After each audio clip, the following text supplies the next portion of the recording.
খাবার খেতে গিয়ে রেস্টুরেন্টে ওয়েট করাটা যে কি বিরক্তিকর, কিন্তু কিচ্ছু করার নেই। যদি আপনি ভালো কোথাও গিয়ে একটু ভালো ভালো খাবার খেতে চান, অনেক সময় হাউসফুল থাকে, ওয়েট করতে হয়, কিচ্ছু করার থাকে না।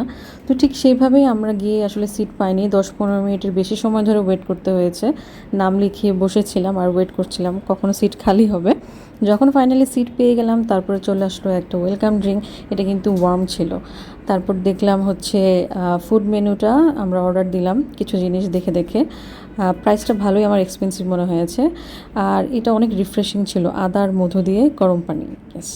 অ্যান্ড দেন ফার্স্ট আমাদের প্রেফারেন্স ছিল হচ্ছে ডাম্পলিং। ডাম্পলিংটা কিন্তু আমার খুবই পছন্দ। আমি এটা বিফ আর মাশরুম দিয়ে করা হয়েছিল। এইটা আমার কাছে খুবই ভালো লেগেছে, স্পেশালি যখন সয়া সসের মধ্যে ডুবিয়ে খেয়েছিলাম।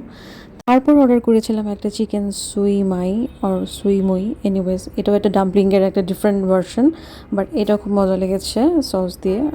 দুই ধরনের সস দিয়ে এটা ভালো লাগছে।